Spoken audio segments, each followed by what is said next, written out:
자, 오늘 복 있는 삶을 살기로 결심하다. 우리들 6번째 시간입니다. 복으로는 벌써 5번째 복이 되었고요. 오늘은 긍휼히 여기는 자는 복이 있다. 이 말씀을 함께 나누려고 합니다.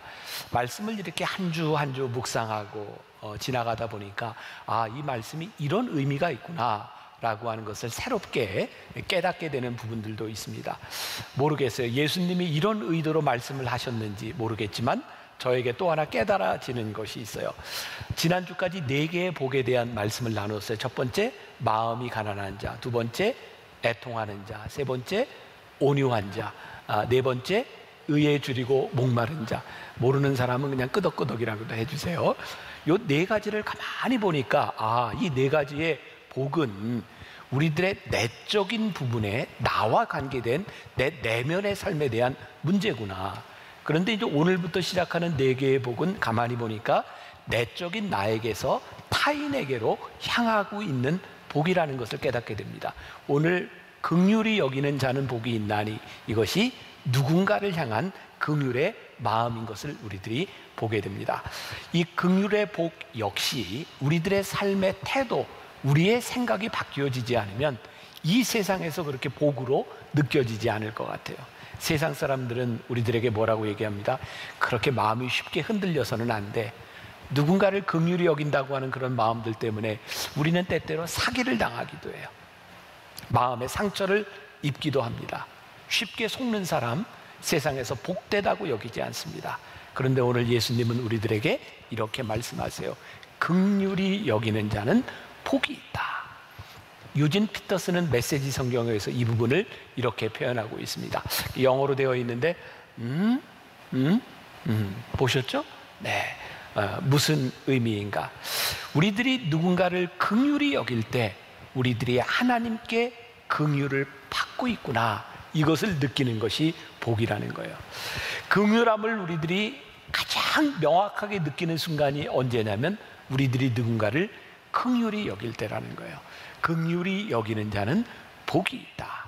제가 오늘 이 말씀을 가지고 우리 묵상팀들과 함께 이제 나누는 이야기 가운데 한 분이 이런 이야기를 했어요. 이분은 누군가에게 나누어주고 베푸는 일을 잘 하던 분입니다. 그런데 사람들이 계속 이게 도와달라는 이야기를 할 때 이분에게 투정이 생겼대요. 하나님, 저도 이제 고만 돕고 편안하게 살고 싶어요.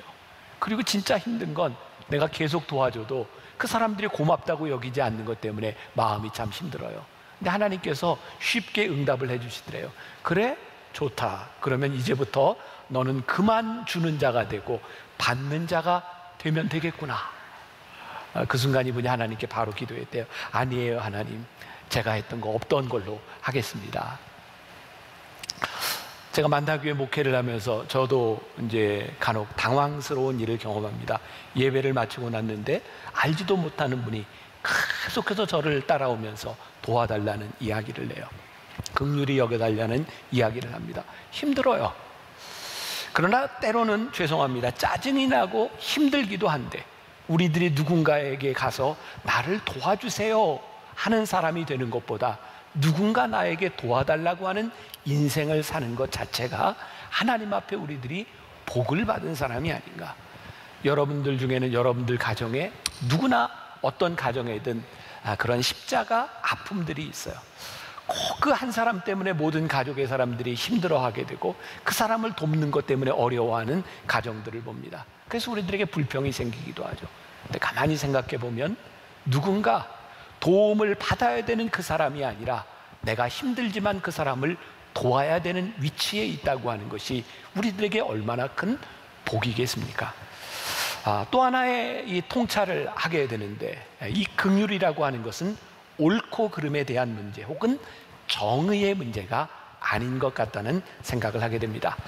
존 메가더 목사님의 팔복이라고 하는 책에 보면 긍휼, 용서, 사랑 그리고 공의의 관계에 대한 부분들을 이야기하고 있어요.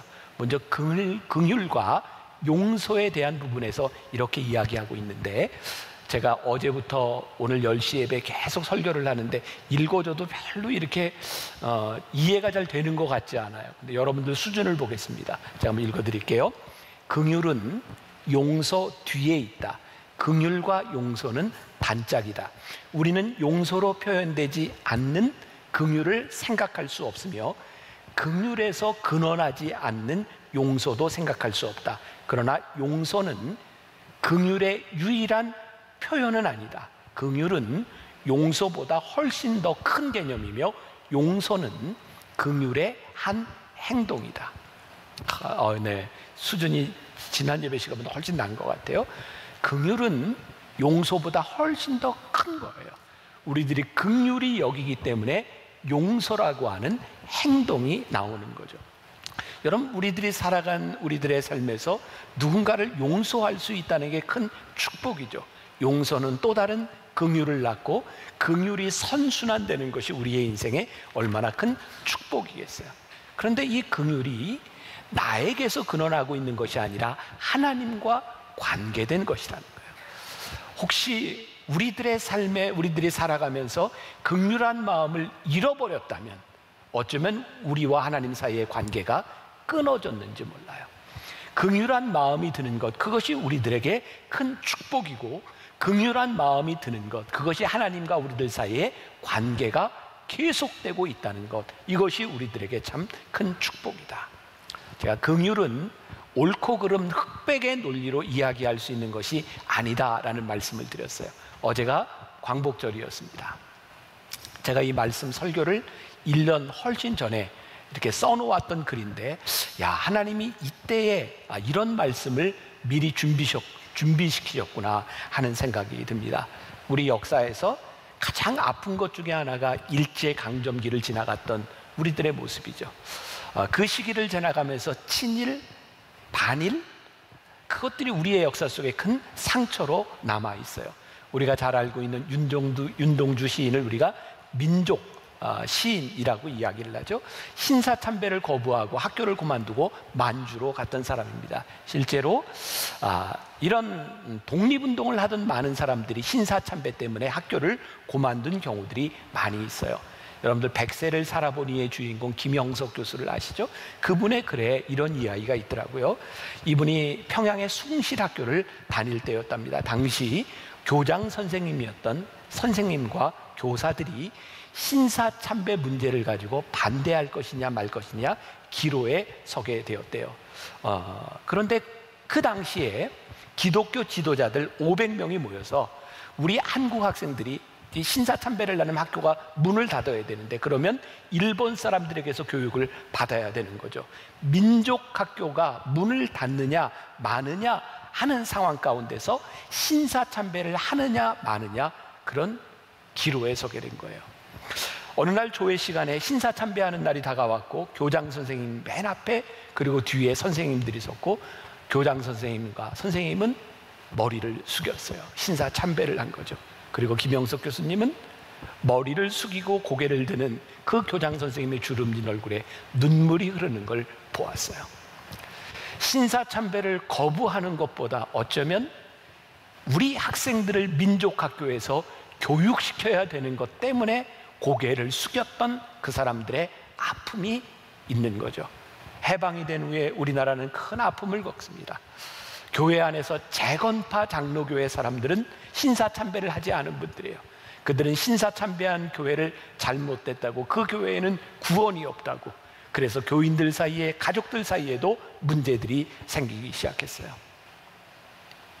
우리가 그렇게 쉽게 옳고 그름에 대한 문제로 바라보는 것이 아니라 하나님이 우리들에게 주시는 긍휼의 마음으로 우리들이 바라볼 수 있다면 옳고 그름의 문제를 훨씬 뛰어넘는 일들을 우리들이 경험할 수 있지 않을까. 우리의 아픔은 계속 되고 있죠. 어쩌면 순교를 당했던 그 사람들보다 살아서 믿음을 지켜야 됐던 사람들의 아픔이 더 아픈 것은 아니었을까. 우리들이 성경 공부를 하고 말씀을 이렇게 나누면서 우리들에게 최종적인 질문에 다다르는 것이 있죠. 아무리 지식으로 많이 배워도 진짜 말씀으로 산다는 것이 무엇입니까? 제가 성경 공부를 하면서 계속 들었던 그런 물음이었어요. 저는 이렇게 대답을 했었죠. 예수님이라면 어떻게 하실까를 생각해 본다면 우리들의 행동이 나오지 않을까요? 제가 성령의 열매 시리즈를 가지고 성경 공부할 때 제약회사를 다니던 한 집사님이 성경 공부를 하는 중에 이런 고백을 했어요. 성경 공부 참석하기 전이었는데 함께 일하던 부하 직원 중에 한 사람이 병이 나서 회사에 출근하지 못했다는 이야기를 듣습니다. 늘 그랬던 것처럼 안 됐구나, 아프겠구나, 그리고 지나갈 수 있는 일인데 예수님이라면 어떻게 하실까, 그게 마음에 와 닿았던 거예요. 그분이 고민을 하는데요, 예수님이라면 그냥 지나치시지 않을 것 같다라는 생각이 들었답니다. 그런데 그날 그 부하 직원을 방문하면 문제가 생기는 게 뭐냐면 그날 중요한 실험이 있고 실험을 마치고 중요한 회의도 있는 거예요. 그런데 계속해서 예수님이라면 어떻게 하셨을까, 그것이 마음에 걸리게 된 거죠. 자, 여러분들 오해하지 말고 잘 들으세요. 여러분들이 이 사회에서 생활하면서 늘 여러분들이 의무를 소홀히 해도 된다, 이런 것이 아니라 하나님께서 우리들에게 강하게 물으시는 때가 있습니다. 이분은 결심을 했습니다. 그래, 하나님 주시는 마음으로 내가 가서 돌보고 오리라. 그리고 2시간을 예상하고 갔는데 3시간이 걸렸대요. 이제 실험에 참여하지 못해서 문제가 생기고 그 다음 회의에 참석하는 문제가 생겨야 되는데 와봤더니 실험이 늦어져서 이분이 늦게 왔는데 실험하는데 문제가 없었고 실험이 늦어지다 보니 그 다음 미팅도 자연스럽게 취소가 된 거예요. 이분에게는 굉장히 감격스러운 일이었겠죠. 내가 예수님이라면 어떻게 하실까라고 생각하고 행동을 했는데 예수님께서는, 하나님께서는 우리들이 생각했던 계획대로 아니라 이런 일을 행하여 주셨습니다. 제가 그때 그런 이야기를 했어요. 우리가 예수님이라면 어떻게 하실까라는 마음을 가지고 살아갈 때 하나님께서는 우리들에게 격려하시고 네가 틀리지 않았다라고 우리들을 축복해 주시는 때가 있습니다. 그러나 이것이 계속되는 것은 아닙니다. 어쩌면 예수님이라면 어떻게 하실까라고 하는 이 일들이 우리들에게 세상의 축복으로만 돌아오는 것이 아니라 그 일로 인하여 우리들이 고통을 당하고 우리들이 어려움을 당할 수도 있습니다. 그런데 우리들의 마음에 주시는 긍휼한 마음으로 인하여 예수님이라면 어떻게 하셨을까, 그것이 정말 복이구나 라고 느껴지는 사람만이 긍휼히 여기는 삶을 살 수 있게 되는 것입니다. 긍휼히 여긴다고 하는 것, 그것은 오늘 마태복음 5장 7절에서 긍휼히 여기는 자는 복이 있나니 그들이 긍휼히 여김을 받으리라 말씀하고 있어요. 이 문장은 둘로 쪼개서 볼 수 있을 것 같아요. 하나는 너희가 주어가 될 수 있을 것 같아요. 너희가 다른 사람을 긍휼히 여기면, 또 하나의 주어가 있죠. 하나님이 너희를 긍휼히 여길 것이다. 처음에 4가지 복이 마음의 상태였다면 이제 다음에 4가지 복은 우리들의 삶으로 나타나는 것인데, 너희들이 긍휼히 여길 때 하나님께서 우리를 긍휼히 여길 것이다. 저는 요즘 한국 교회, 아니 이 사회를 보면서 우리들이 긍휼히 여기는 마음이 없어짐으로 인하여, 쉽게 정죄함으로 인하여 우리들이 생명력을 잃었다는 생각이 들어요. 자, 이게 지금 굉장히 논란의 여지가 되고 있기 때문에 저도 조심스럽고 여러분들이 오해를 하지 말고 잘 들었으면 좋겠습니다. 요즘 교회에, 이 사회의 큰 이슈 가운데 하나가 차별금지법입니다. 이 차별금지법에는 포괄적으로 모든 차별들을 금지해야 된다는, 그러니까 차별을 금지해야 되는 것에는 큰 문제가 없습니다. 그런데 이 차별금지법 핵심에는 성소수자, 동성연애에 대한 부분들이 들어있어요. 그러니까 우리들이 하나님을 믿는 사람들이 동성연애자들에 대해서 싫다, 나쁘다, 이것은 잘못됐다라고 표현할 수 없는 거예요. 여러분, 성경적으로 우리의 신앙 안에서 하나님께서는 우리들에게 이것을 허락하지 않으셨어요. 그렇기 때문에 이 차별금지법이라고 하는 것이 우리들에게 큰 갈등의 문제를 유발하고 있는데, 저는요, 지금 이 법으로 차별금지법을 찬성하느냐 마느냐 이 문제보다 우리 신앙인들이 가지고 있는 근본적인 문제가 있는 것 같아요. 이 법이 이렇게 발의되고 이렇게 이슈가 된 것 가운데는 이제 동성연애자들에 대한 문제가 있는 거죠. 제가 한번 이런 설교를 하고 굉장히 곤욕을 당했던 적이 있어요. 제가 동성연애를 옹호하는 사람이 어느 날 돼버렸어요. 아니요, 성경은 우리들에게 분명히 그것을 옳지 않다고 말씀하고 있어요. 그런데 동성 연애를 하고 있는 그 사람들 모르겠어요. 그 사람들이 어떤 아픔을 가지고 그들이 어떤 일을 당하고 있는지 모르지만 우리들이 죄와 죄인을 구별할 수 있어야 되지 않을까. 예수님은 이 땅에 계시면서 세리와 창녀들과 죄인들을 향해서 그들의 죄를 용납하시지 않으셨지만 죄인들을 용납하셨어요. 언제부터인가 교회가 이 사람들에 대한 차별 증오가 일어나면서 차별금지법이 필요하게 되었고, 이제 차별금지법은 또 다른 증오를 낳게 되는 거죠. 우리들에게 예수님의 마음, 긍휼함이 없어짐으로 인하여 내가 옳은 것에 대하여 사람들을 용납하지 못하는 것이 우리 사회에 얼마나 많은 증오들을 만들어내고 있는지 몰라요.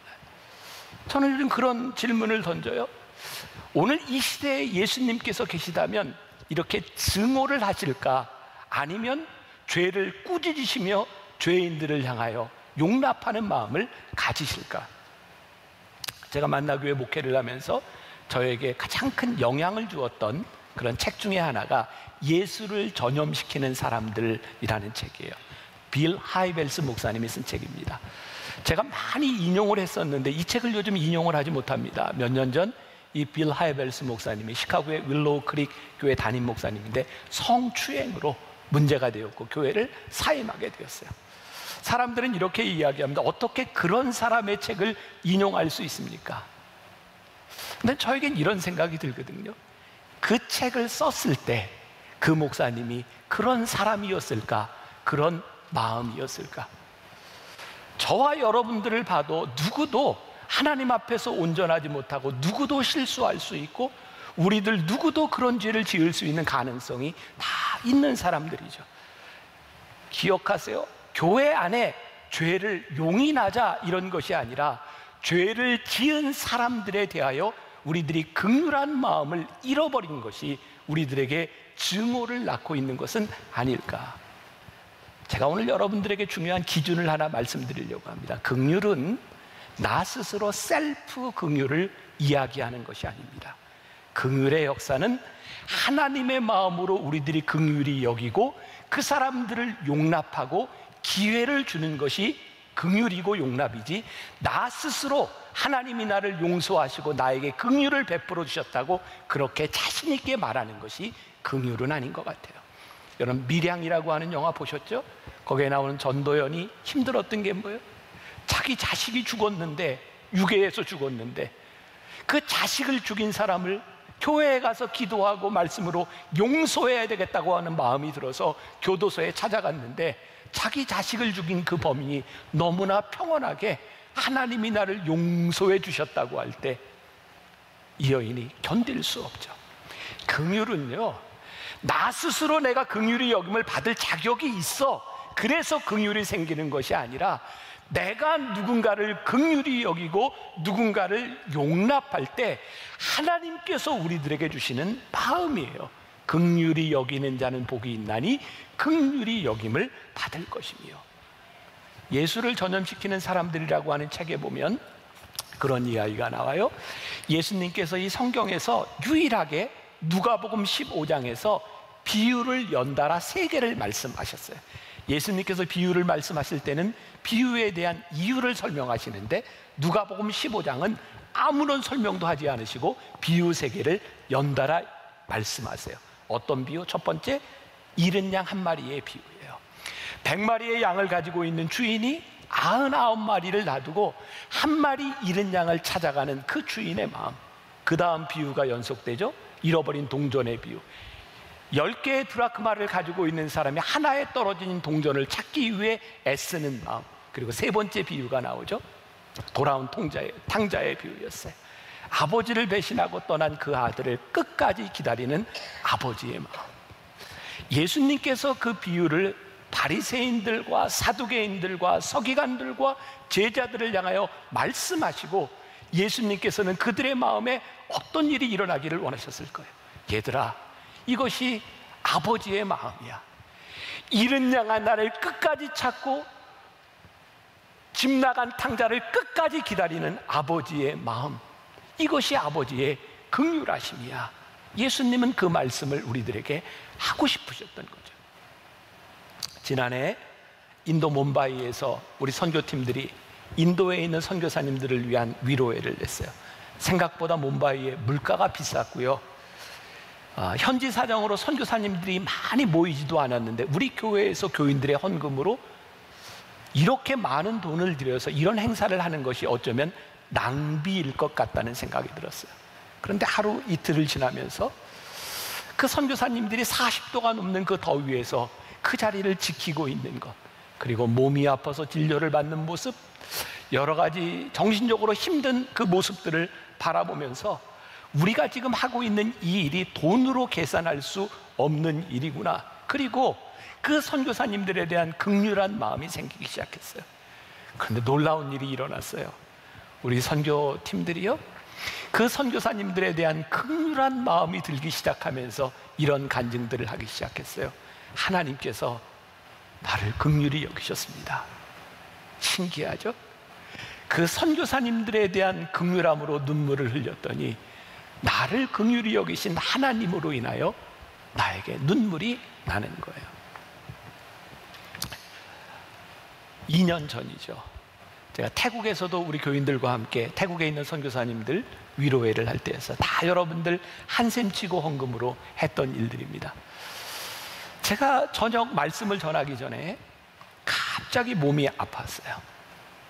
제가 가지고 있는 병 중에 하나죠. 제가 공황장애가 있거든요. 뭐 요즘은 괜찮지만 그날 갑자기 공황장애가 왔어요. 공황장애를 앓고 있는 분들은 알아요. 갑자기 심장이 뛰고 식은땀이 나고 아무것도 할 수 없고 죽을 것 같아요. 제가 약을 먹고 몸이 진정될 때까지 기다렸다가 집회를 인도했어요. 제가 몬바이에서 지금 여러분들과 나누는 이 말씀을 글로 쓰고 있었어요. 하나님이 그런 마음을 주시더라고요. 하나님이 우리들에게 주시는 긍휼한 마음을 세상은, 사단은 원하지 않는구나. 전 굉장히 강력한 영적 싸움이라는 생각이 들었어요. 우리가 긍휼히 여기는 마음으로 긍휼히 여기는 행동을 하려고 할 때 사단은 결코 그것을 좋아하지 않는다는 거예요. 며칠 전에 제가 우연히 네이버 이렇게 검색을 하다 보니까 한 분이 그런 질문을 던졌더라고요. 분당에 이사 와서 이렇게 교회를 찾고 있는데 만나교회 가봤더니 굉장히 좋은데 그 교회를 등록하려고 하는데 한 가지 질문이 드는데 혹시 그 담임 목사님이 불치의 병은 아닌지. 아마 그분이 우리 교회에 방문했을 때 제가 몬바이 가기 전에는 또 이석이 굉장히 심해서 일주일 동안 병원에 있다 갔거든요. 아마 그 주에 왔었던 것 같아요. 제가 이제 어지러워서 설교를 하지 못했던데 제가 지금 공개적으로 얘기합니다. 저 불치의 병은 아니고요. 저는 목회를 하면서 제 몸이 아플 때 하나님께서 저에게 주시는 메시지가 분명히 있는 것 같아요. 우리가 누구를 긍휼히 여기고 하나님의 일을 한다고 하는 것들이 그렇게 쉬운 일이 아니지만 그 일들을 통해서 하나님께서 우리들에게 주시는 축복, 내가 너를 긍휼히 여기고 있다. 요한일서 4장 19절에 보니까 이런 말씀이 있습니다. 우리가 사랑함은 그가 먼저 우리를 사랑하셨습니다. 우리가 사랑함은 그가 먼저 우리를 사랑하셨습니다. 이걸 언제 느껴요? 우리가 사랑할 때 그가 우리를 먼저 사랑하셨음을 우리들이 느끼게 되는 거죠. 우리들이 긍휼히 여기지 못하는 삶을 사는 몇 가지 이유가 있는 것 같은데 그 중에 하나, 우리가 참으로 긍휼히 여겨야 될 대상들에 대하여, 긍휼히 여겨야 되는 사람들에 대하여 우리들이 용납하지 못하고 오해하는 것은 아닐까. 2019년 작년이죠. 그 김영석 교수가 쓴 책 중에 교회 밖 하나님의 나라라는 책이 있는데 거기에 이런 글이 하나 실렸어요. 예전에는 그 양조장을 하는 집들이 꽤 부잣집이었던 것 같아요. 이 김영석 교수님이 젊은 시절이죠. 그 같은 그 마을에 양조장을 하는 아주 부잣집이 있었는데 아버지가 세상을 떠나면서 그 아들 둘에게 재산을 물려줬어요. 형과 동생이 잘 삽니다. 형은 신앙생활을 잘하는 교회를 다니는 사람이었고 동생은 신앙생활을 하지 않아요. 동생의 문제는 뭐냐면 술을 너무 많이 먹고 또 아내가 하나가 아니에요. 옛날에는 그런 일들이 좀 많이 있었죠. 그런데 교회의 기준에서 보면 어떻게 술을 먹으면서 교회를 다니고 그렇게 아내가 여럿 있는 사람이 교회를 다닐 수 있어요. 그런데 형은 동생의 생활을 보면서 그 생활로 인하여 교회에 들어오지 못하고 말씀을 듣지 못하는 동생에 대한 안타까운 마음이 있는 거예요. 하루는 형이 동생을 찾아가서 이렇게 이야기를 했대요. 자네가 그 아내가 이렇게 둘인 것 때문에 교회를 못 오는 것 같은데 성경에 보면 하나님이 야곱에게 아내를 넷이나 주셨어. 그러니까 교회에 나와서 말씀을 들으라는 거죠. 무슨 이야기일까요? 여러분들 오해하지 마세요. 그 사람이 하고 있는 행동에 대하여 그것이 옳다라고 이야기하는 것이 아니라 그렇게 행동하고 있는 동생에 대한 안타까움 때문에 그 동생을 용납하는 형의 마음이 우리들에게 들어와야 되는 거예요. 우리들이 마땅히 긍휼히 여겨야 될 사람들을 긍휼히 여기지 못하고 그것을 정죄하는 것으로 인하여 우리들이 죄를 짓고 있는 것, 긍휼을 잃어버리고 있는 것은 아닌가. 그래서 오늘 말씀의 결론입니다. 우리가 누군가를 긍휼히 여기기 위하여 우리들에게 필요한 것이 있는데 어쩌면 우리의 생각을 꺾는 용기가 필요하다는 생각이 들어요. 저는 우리의 생각을 꺾을 수 있는 건 용기라고 생각해요. 우리들이 가지고 있는 옳고 그름에 대한 기준, 그것이 하나님의 긍휼하심 앞에서 꺾어지는 것, 이 용기가 우리들에게 필요한 것 같아요. 제가 좀 내추럴한 사람이다 보니까 그냥 속에 있는 이야기를 다 하죠. 혹시라도 또 이 이야기를 통해서 누군가 또 상처를 받을까 봐 염려가 되기는 하지만 하나님께서 주신 마음이기 때문에 좀 나누려고 해요. 벌써 한참 됐어요. 우리 교회에서 2주 동안 하박국 말씀을 가지고 특별 새벽 기도회를 할 때였습니다. 제가 이렇게 말씀을 전하기 전에 앉아 있는데 이렇게 찬양을 인도하던 우리 우미셸 전도사, 여러분들 아시죠? 우미셸 전도사가 이렇게 찬양을 하는데 손을 들고 찬양하는데 여기에 이렇게 이제 반창고 같은 걸 이렇게 두르고 찬양을 인도하고 있었어요. 이유는 이렇게 어린 시절 여기에 이제 문신을 했는데 찬양하는 사람이 이렇게 문신한 것, 이것 때문에 혹시 문제가 되지 않을까, 그래서 이렇게 반창고처럼 이렇게 두르고 있었어요. 근데 저에게 하나님이 그런 마음 주셨어요. 저기에서 자유했으면 좋겠다.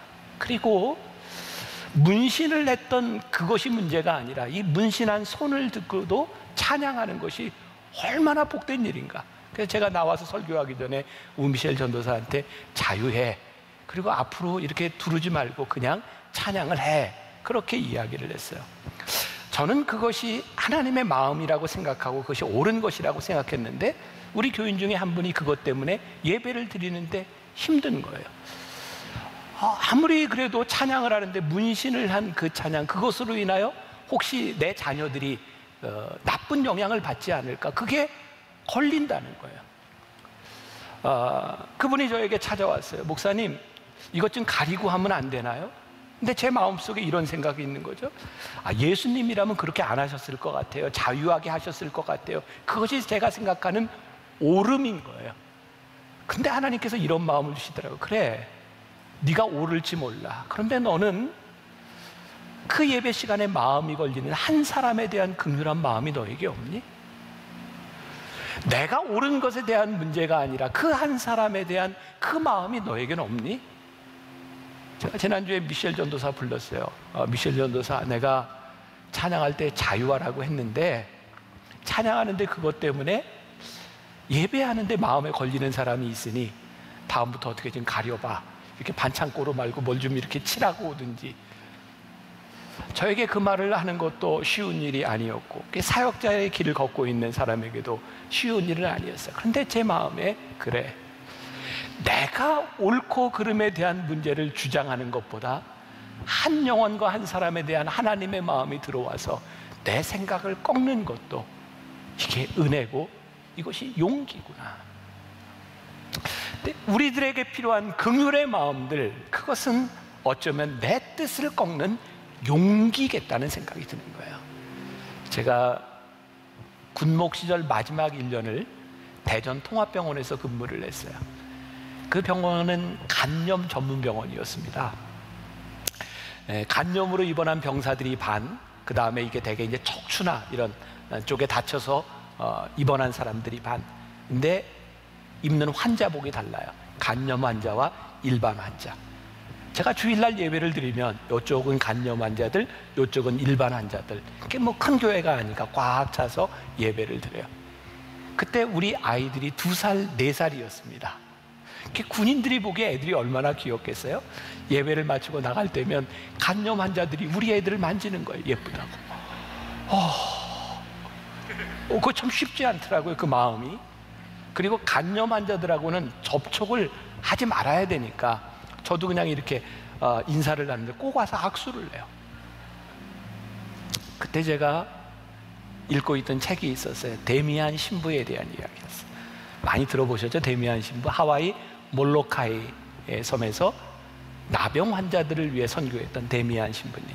데미안 신부가 나병 환자들을 위해 선교하려고 말씀을 전하려고 들어갔는데 나병 환자들이 마음을 열지 않습니다. 이유는 당신은 우리와 다른 사람이라는 거였어요. 그때부터 데미안 신부는 기도하죠. 하나님, 저에게 나병을 주세요. 그리고 하나님께서 그에게 나병을 주셨을 때 그때 사람들이 마음을 열기 시작합니다. 그 책이 저에게 큰 도전이 되었어요. 그래서 그때부터 제가 간염 환자들과 함께 같이 밥을 먹기 시작했어요. 같이 수저를 떠서 찌개를 먹고 같이 먹기 시작했어요. 저에게는 작은 용기였던 것 같아요. 우리가 긍휼히 여긴다고 하는 것은 때로는 내 뜻을 꺾는, 내 삶을 꺾어야 되는 용기가 필요한 것 같아요. 그런데요, 우리가 누군가를 긍휼히 여길 때 그것이 우리들에게 복된 이유가 누군가를 위하여 긍휼을 베풀 때 하나님이 나를 향해 긍휼을 베풀어 주셨구나, 그것을 우리들이 깨닫게 되는 거예요. 긍휼히 여기는 자는 복이 있나니 저희가 긍휼히 여김을 받을 것이며, 우리가 누군가를 긍휼히 여길 때, 긍휼을 베풀 때 나에게 베풀어 주시는 하나님의 은혜가 깨달아지는 축복, 여러분들에게 그 긍휼히 여기는 복이 임할 수 있기를 주님의 이름으로 간절히 축원합니다.